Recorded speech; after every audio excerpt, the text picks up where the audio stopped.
Belgium में एक शख्स ने 2 अफराद को गोलियां मारकर हलाक कर दिया। बरतानवी मीडिया के मुताबिक कातिल ने खुद को दाइश का कारकुन बताया और कहा कि उसने अमेरिका में कत्ल किए गए 6 बरस के फ़लस्तीनी का बदला लिया है।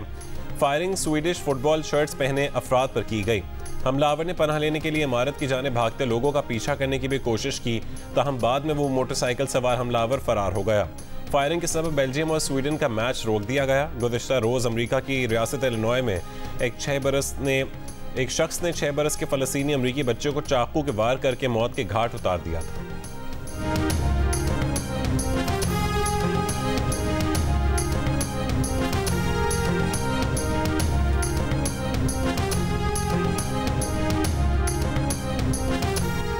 गजा पर इस्राएली बमबारी का सिलसिला जारी। बमबारी से शहीद फ़लस्तीनियों की तादाद 2800 से तजावुज़ कर गई। शहीदों में 1000 से ज़ायद बच्चे और 400 से ज़ायद ख़वातीन शामिल। 10,000 से ज़ायद अफराद ज़ख्मी। 1000 से ज़्यादा फ़लस्तीनियों की लाशें इमारतों के मलबे तले दबी हुई हैं। अक़वाम मुत्तहिदा की फ़लस्तीनी एजेंसी का कहना है कि गजा के अस्पतालों में ईंधन की ज़ख़ीरा ख़त्म होने के करीब है। आलमी इदारे की फ्यूल ट्रकों को भी रफ़ा क्रॉसिंग से गजा में दाखिले की इजाज़त नहीं दी जा रही। खबरदार किया कि अस्पतालों में ईंधन और अद्वियात की क़िल्लत से अमवात में इजाफा हो सकता है। हमास की मिलिट्री विंग के तर्जुमान ने दावा किया है कि गजा में 250 के करीब इसराइली और दीगर गैर मुल्की यरगमाल हैं। उनमें से 22 यरगमाली गजा पर इसराइली बमबारी में हलाक हो चुके हैं। यरगमालियों को इसराइली जेलों से फ़लस्तीनियों की रिहाई के बदले रिहा किया जाएगा। लेबनानी तंजीम हिज़्बुल्लाह ने इसराइली टैंक तबाह करने की वीडियो जारी कर दी।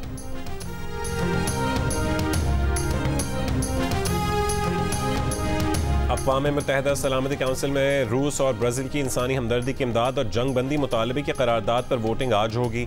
अमरीकी वज़ीर ख़ारजा एंटनी ब्लिंकन की इसराइली वज़ीर आज़म और काबीना से 5 घंटे तवील मुलाकात। एंटनी ब्लिंकन इसराइली वज़ीर दिफ़ा से भी मिले।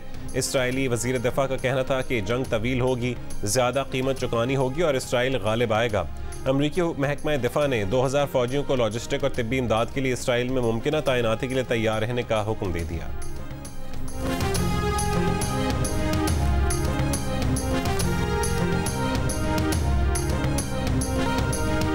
गजा पर इसराइली बमबारी और मजलूम फ़लस्तीनियों से इज़हार यकजहती के लिए दुनिया के मुख्तलिफ हिस्सों में मुज़ाहरे जारी। वाशिंगटन में वाइट हाउस पर होने वाले मुज़ाहरे में गजा में जंग बंदी का मुतालबा किया। मगरबी किनारे में गजा के हमवतनों से इज़हार यकजहती के लिए रैली निकाली और इसराइली जारहियत बंद करने का मुतालबा किया। नई दिल्ली में गजा में इसराइली बर्बरियत के खिलाफ एहतजाज किया गया। पुलिस ने तलबा समेत दर्जनों मुज़ाहिरीन को गिरफ्तार कर लिया।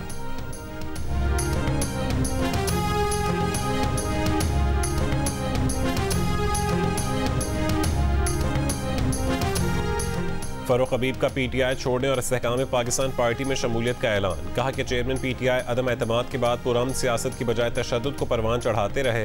उन्होंने ऐसी जहन साजी की कि लोग गिरफ्तारी पर निकल आए। साइफर पर कौमी मफाद मद्देनजर नहीं रखा बल्कि सियासी बयानिया बनाया गया। आसिफ अली जरदारी और मौलाना फजल रहमान के दरमियान अहम मुलाकात। आसिफ अली जरदारी ने मौलाना फजल रहमान से उनकी खुशदामन की वफात पर ताज़ियत की। मुल्क की मजमूई सियासी सूरत हाल, सिंध में सीट एडजस्टमेंट या इंतखाबी इत्तेहाद पर तबादला ख्याल किया गया। मुस्तकबिल के सियासी मंजरनामे पर भी अहम मुशावरत हुई।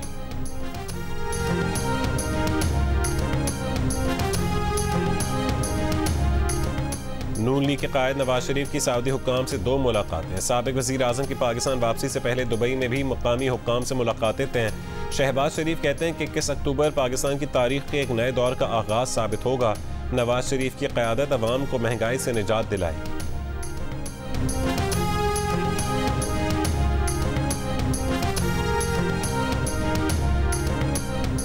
चेयरमैन PTI के खिलाफ साइफर केस की समाअत आज अडियाला जेल में होगी। चेयरमैन PTI और शाह महमूद कुरैशी पर फर्द जुर्म आयद होने का इम्कान। खुसूसी अदालत के जज अबुल हसनात जुल्करनैन साइफर केस की समाअत करेंगे।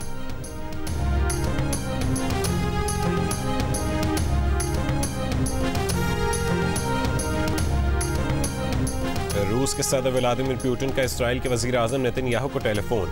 इसराइल और फ़लस्तीन के दरमियान तनाज़ा ख़त्म कराने की पेशकश। व्लादिमीर पुतिन की ईरान के सदर इब्राहिम रईसी और शाम के सदर बशारुल असद से भी बातचीत।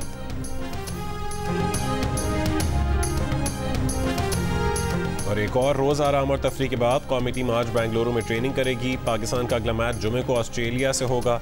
गुज़श्ता रोज़ पाकिस्तानी क्रिकेटर्स और ऑफिशियल्स को बेंगलुरु के मकामी रेस्टोरेंट में डिनर और रेस्टोरेंट स्टाफ ने तस्वीर बनवाई।